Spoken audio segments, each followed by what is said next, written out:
Today, we're going to address the infamous development conversation. And since whole and intentional leader development is what we do for a living, I get to hear all the stories, the good, the bad, and the complete wastes of time. For some people, the development conversation is really an excuse to give harsh and critical feedback to people. Other times, people might say, it actually feels more like a checkbox that my manager needs to complete so that they can get their end of year bonus. We got to fit that development conversation in. Let's put it on the calendar. Or in some cases, it feels like an awkward game of silence. Conversational chicken. Who's going to go first? What do you want to develop in? Do you want me to ask a question? Do you have something for this conversation? So it can feel awkward. But in many cases, and this is what I love, is that it can also be a really meaningful conversation that makes our work feel more whole, more human, and can unlock and propel potential for both the person and the organization. The heart of investing in people is often a meaningful development conversation. And like Rob shared, this is one of the things that when I think about every system, process, tool, or framework I've seen or used, it's often aiming people at a conversation where we can develop potential and unlock opportunities for that person. And because we do whole and intentional leader development for a living, I've also seen development conversations work. I've experienced it for myself. I've seen the power firsthand with folks having developmental conversations with me, with others, and witnessing leaders grow in their capacity. Countless leaders do this and really find that in many ways, this can become the most meaningful, one of the highlights of their work for themselves. So we know that development conversations matter, but there's also things that get in our way. So my roadmap for our time today to set us up for a conversation is this. I want to share four developmental lies that I think keep us from having meaningful development conversations. And then I want to give you my litmus test, 7 marks for, is a development conversation really meaningful? And we're going to leave you with 2 checklists, one for creating developmental plans that matter, and another for having development conversations that matter. We'll see how those 2 connect together. So if I think of developmental lies, the one that comes to my mind immediately is this. I don't have a lot of time. One of the biggest lies is that you need a lot of time to be able to do development or have developmental conversations well. And I'm not dismissing the fact that development is an investment. We often talk about the fact that investing in others can often have a sacrifice that's required. It might cost us something in our time or in our focus. But it doesn't have to become your full-time job. Leaders who are really good at investing and developing people and having developmental conversations also have a job to do that they can and should keep on doing. It's one of the reasons I've found that leaders who do this really effectively often have a systematic approach, a rhythm to keep it front of mind. They do it regularly. It's not just a one-time thing. And certainly it will take time and investment, but when done well, it actually creates more time. And it doesn't need to be your full-time job. I've had leaders say, gosh, if we had development conversations regularly, we wouldn't actually get any work done. I've heard that a lot. And those are leaders who usually are not actually having developmental conversations and seeing the benefits of them. So you don't need a lot of time. You also don't need to be their best friend. If you think about the people you're investing in on your team or even peers, it's important that they respect you, that they know you have their best interests in mind, and that they know you're going to give it to them straight, that you are there to support them, but you don't actually need to be that close. Now, I'm not saying it's not valuable to know about their family or their passions or what motivates them. All those things are valuable and adds rich context and nuance. And I certainly want to know the people I'm investing in and developing. But one of the fallacies is I can't really invest in the person until I am their best friend, until I've got a really long-standing 7-year investment relationship. And the reality is you don't. Some of the best investment and development conversations happen with people who are just invested, regardless of the amount of time they've known you. Another lie that leaders sometimes believe is that they need to be a trained executive coach. Maybe you've received really good coaching, a really good mentoring, and you feel like you don't have something enough to offer. The good news is that this is a muscle that we can get better at over time. I'm still learning, even though this is one of the things I've focused my entire career on. And you do not have to be perfect to be intentional. One of the things I often think about is what would make a meaningful conversation for you? And that's usually a pretty good indication of what it would look like to start to have a meaningful conversation with somebody else. And you absolutely do not need to be an executive coach who's gone through a certification program. Great if you have, but oftentimes it's a combination of coaching, of mentoring. Last couple of weeks, we've talked about a little bit more about what those developmental conversations can look like in terms of coaching leaders. And you don't need to be a trained coach. You can keep growing over time and show up as their boss who also develops them. And the last lie is this, that performance matters more than development. Now, the type of leaders we work with at WiLD value development. And so very few would say, developing people doesn't matter. But there's this underlying intrinsic piece sometimes that we can catch ourselves to realize that we might be only focused on performance, as if performance matters more than development. And there's absolutely a relationship between the two. We sometimes separate them so we can focus on one, but we find so often that if development is addressed early and often, we can get rid of we can eliminate a host of performance issues down the line.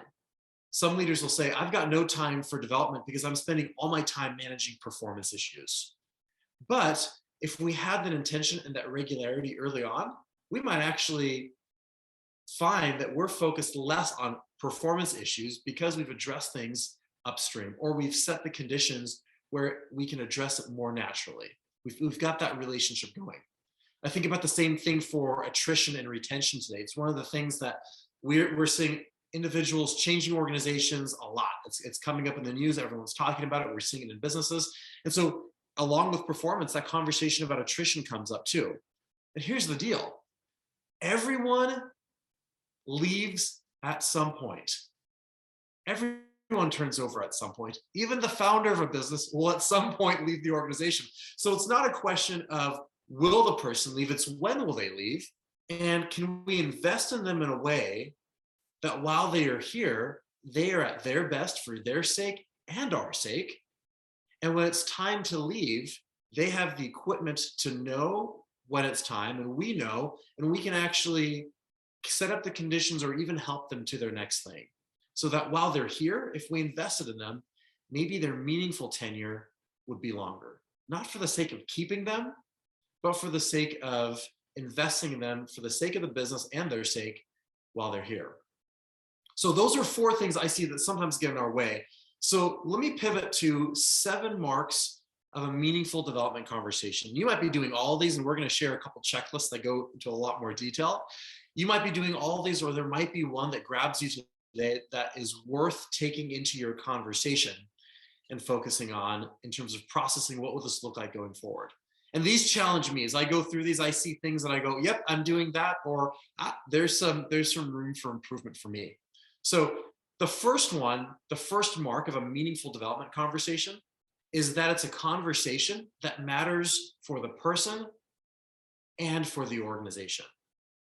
That sweet spot where the organizational needs and the personal development needs come together is what I often see has the best development conversations, where my development plan is helping develop skills for me, and it's also forwarding the mission at the exact same time.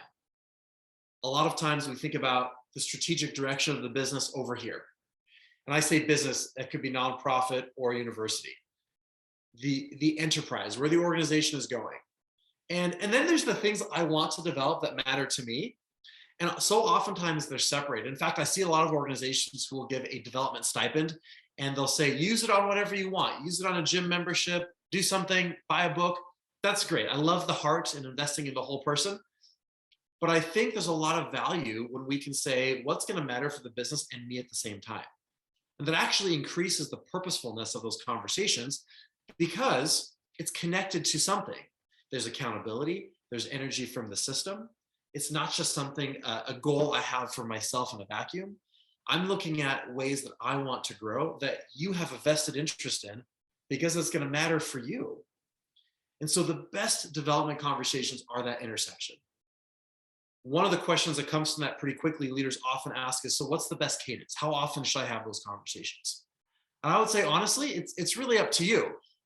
But too few might not be getting enough value, and too much, you might be overwhelming. So for example, some people have a development conversation, a formal development conversation. Let's sit down, Daniel, and talk about where you want to go and how it connects to the business once a year, or maybe twice.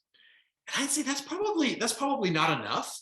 That starts to feel like that compulsory, well, hey, end of year is coming, so let's do a quick retro, talk about where you want to go, and make sure we set some goals for the new year. Sound good? Now, on the other hand, if you're having an intentional development conversation about where you want to go, where they want to go and how they want to develop every week, that might be too much. You might have regular connections with people just about the work, and you're mixing in development. But there's that sweet spot. I found most leaders often will say a quarterly development conversation or a monthly development conversation is a sweet spot for a formal sit down. Hey, Daniel, I'm going to put an hour on our calendar. We're going to talk about your development. Now, some leaders will say, you know what, I don't like to over-architect or over-engineer things. And so I like to have ongoing development conversations. I think it's more about check-ins, organic touches.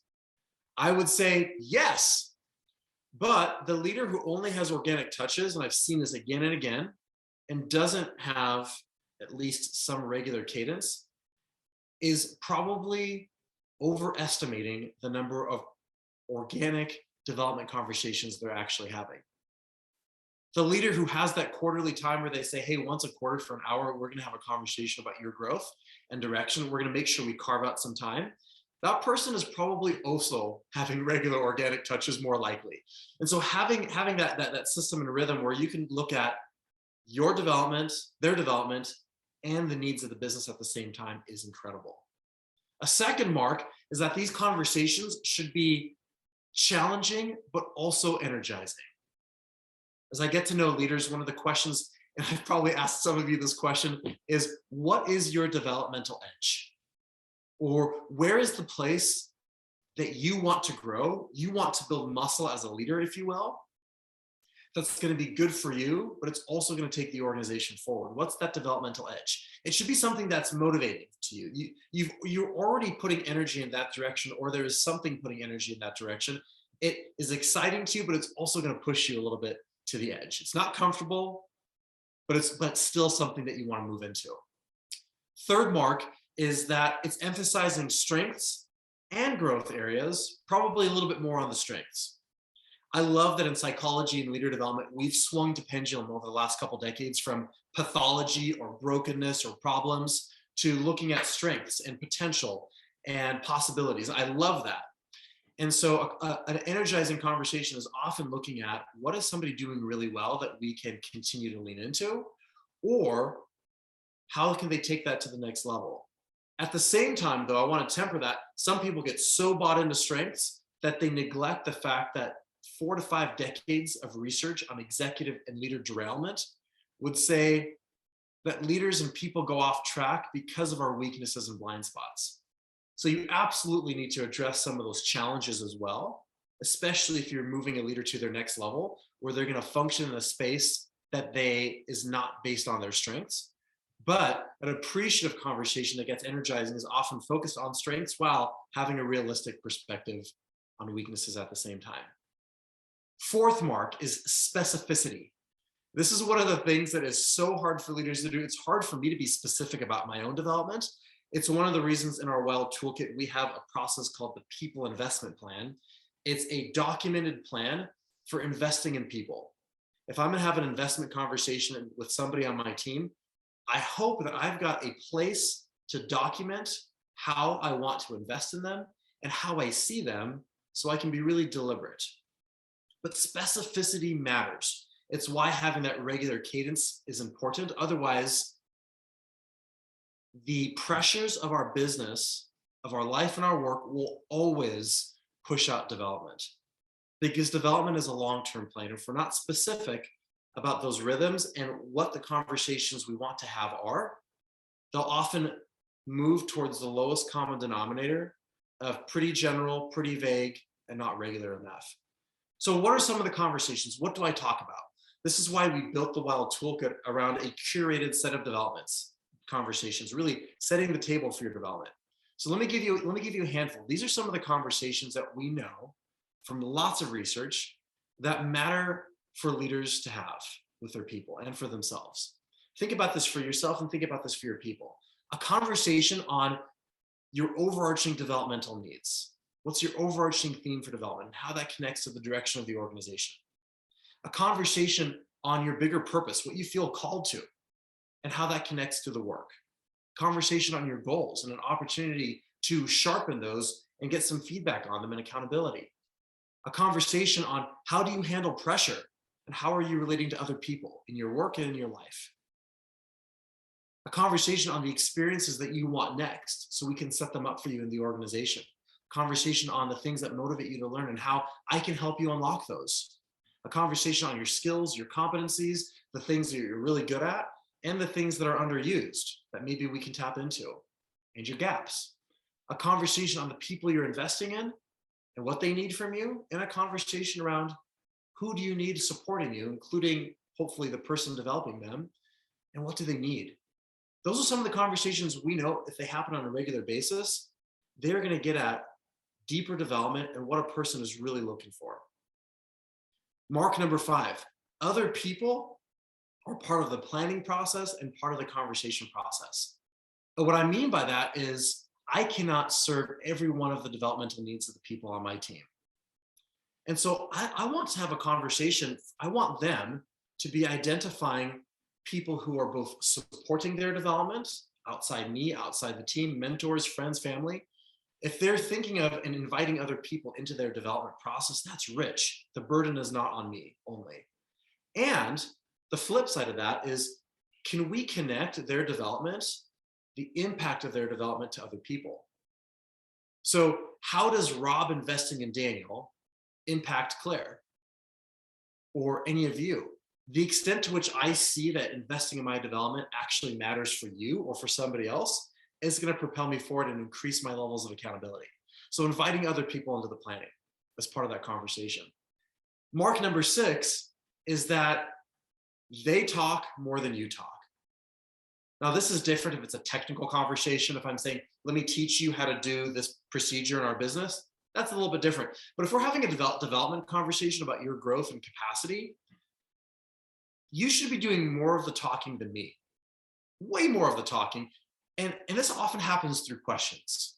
And so this is our ability as developers of people to sharpen our question asking. We ask a good question and let them do the processing, let them do the development plan. Their development plan is their development plan. They own it. You're there to help them and provide perspective and challenge into it, but it's ultimately theirs. And then number 7, an openness to the possibility of whole. The reason that development conversations are at the heart of investing in people is because development is inherently relational. It needs an interpersonal context. And when we can partner with people to help them explore together, to be part of their reflection, their planning, development is in their hands. We're responsible for walking with them, but it's ultimately up to them. It makes our work feel more whole, more human, and the value of the conversation transcends anything that we're doing in the work. In fact, most leaders will tell me that, yes, they do see impact in their business, but that's not why they're doing this ultimately. The investment in the person becomes one of the most valuable parts of their job as a leader. And so that openness to the possibility of whole, it's not required to have a meaningful development conversation, but it sure does make it really rich. Because at the heart of investing in people is often a meaningful conversation about people's development. So I'm excited for this conversation. Hopefully this has spurred some ideas. And there's so much more we could get into with this. I know you're going to teach each other and learn from each other.